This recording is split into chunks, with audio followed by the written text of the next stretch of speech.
Hello, friends, and welcome back to r/ProRevenge. Today we have 3 brand new crazy revenge stories for you. But before we begin, don't forget to subscribe to our channel, leave comments so we know what kind of stories you love the most.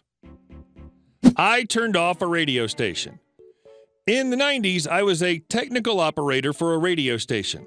Long story short, I made production elements for them and adverts on top of my other duties. New management came in and decided to only pay me for the tech op shifts I'd done and nothing for the production. First month he was there, I had an invoice for a little over £3,000 and received a £960 check. I ran the overnight, so when midnight came, I moved all my production into a hidden folder in the system, shut down the servers, threw the breakers, and left. I got a phone call in the morning and was asked to come in for a meeting as I'd left them up the creek. I'd made pretty much 70 to 80% of all the adverts in production, stingers, idents, montages. The new boss was a jerk. He told me I'd damaged the product, which I just laughed at, as before it came in, it was a great 80 station, and he'd turned it into a top 40 station that you could find up and down the dial. We'll call him Jay. I also found out that the sales staff was charging customers £200 for advert production. They were on a 10% commission, and I was getting £40 for each advert, and they pocketed the rest on top of their commission. Bear in mind the rest of the outsourced ads cost £150 to £200. In the meeting, I laid out my demands. Me. I can restore everything, but I don't only want the money you owe me from the past month, I want the money from the previous adverts your sales staff has pocketed from my work. They essentially made an extra £160 from each advert on top of their commission, around £300 or £400 a pop. Jay. There's no way we can do that. Me. Well, there's no way I can restore the adverts. Jay, looking at the pieces of paper on his desk, we can give you an extra £200 a month. Me. I want the whole amount. I handed him an invoice that totaled a little over £16,000. The color drained from Jay's face. Me. Jay. You honor that invoice, or you will have to recreate or outsource all of the production. Okay, let me see what I can do. I'll sort something out for your next invoice date. Jay. If I don't walk out of here with the money today, you don't get them back. Jay. As soon as you restore them, I'll see what I can do. Me. Jay. I will have no guarantees, and I'm not stupid. A bank transfer today, and we can sort this out right here and now. Jay then phones the head office, and within the hour, I have every penny of it in my account. His face was a picture when he followed me to the server to watch me move the files over from one folder to the other. Me.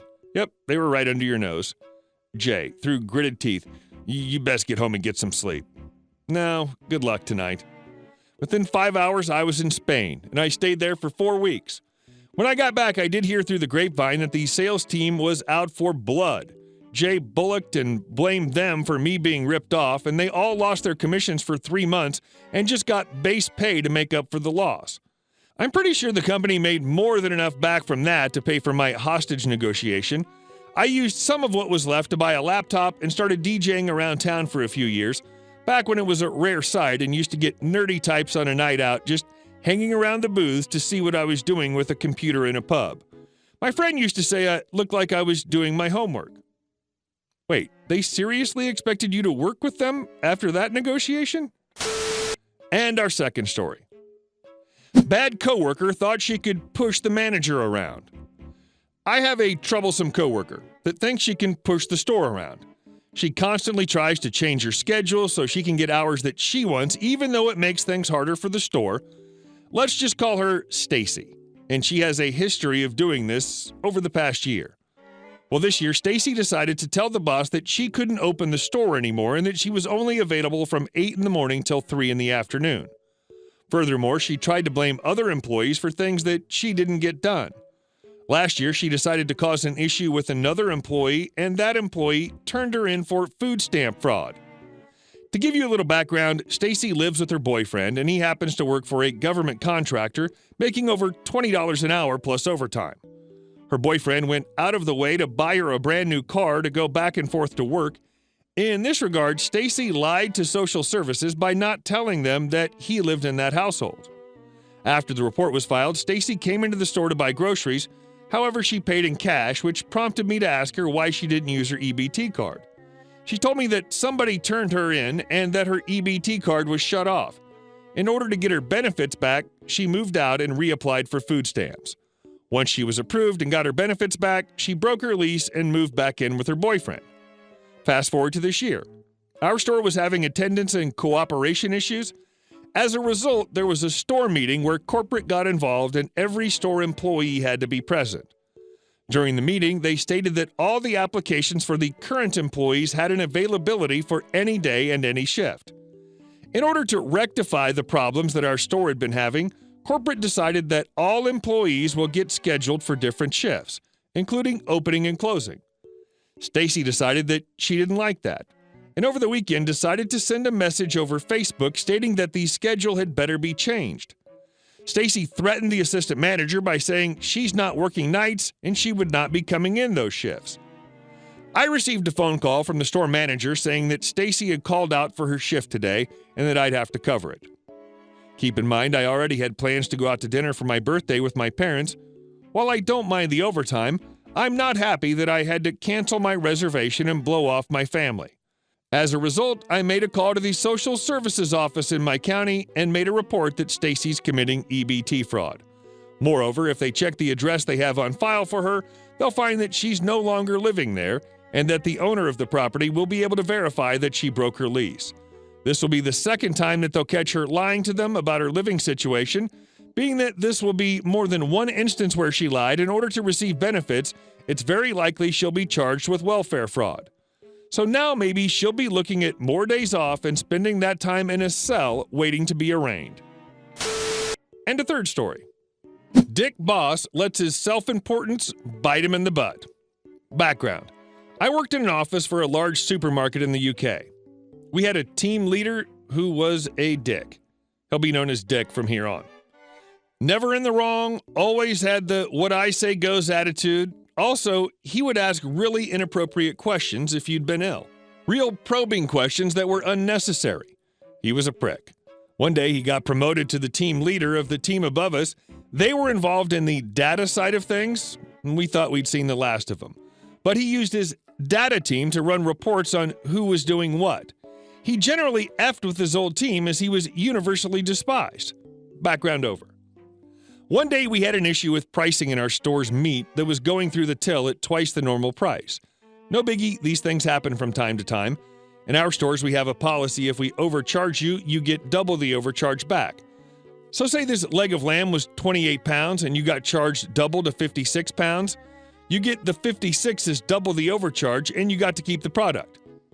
Now, Dick Manager, knowing this, went shopping after work. He put every meat he could think of in his shopping trolley. Once he got to the checkout, he acted as if he was a genuine customer. They sent him to customer service. Now, the Dick had always been so self-important, he failed to realize the girl behind the counter used to work in our office. She saw him and made some excuses and spoke to her manager. She basically said to the manager, "This guy's pulling a fast one." He agreed. Manager: I understand you've been overcharged on some meat? Dick: Yes, and I want the refund on double the difference. Manager: Did the lady behind the till tell you about the overcharge before the item started scanning? Dick: Yes, she did, and I was told to come here. Manager: If you were told before the items were scanned that we had this fault, all we can do is give you back what we've overcharged you. Now, 90% of people get double the difference. We only pull out this policy if someone has clearly done it to scam cash. And we're totally legally allowed to do this. Dick: This is ridiculous. I know the policy. I manage the store's policy throughout the UK. Manager: Excuse me, but how do you manage the policies? From what I'm told, this was said in a condescending way to get a rise out of Dick, and it worked. I work in the head office, so I'm not some little skivvy either. Manager, acting like he was going to jump through hoops for this jerk. Oh, sorry, sir. Can I take your staff card? Dick: Yeah, here it is. Looking very smug. Manager: I've just got to go to petty cash and sort this for you. Dick: No problem. The manager proceeded to phone us, and lo and behold, it was his own team that picked up the call. The first thing he asked for was, did we have a manager there by Dick's name, and could he speak with Dick's boss? Dick's boss took the call and said to the manager, Can you ask Dick to come into your office? I need to talk to him.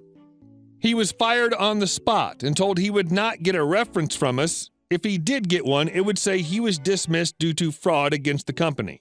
I heard he was working for Domino's Pizza in the store, a bit of a come down from a $40,000 a year job. Best part, staff found out which Domino's he worked at when we would go and order meat feast pizzas just to make sure they got all the extra meat they ordered. Hey guys, thanks for watching the video to the end, and I'll see you in the next one.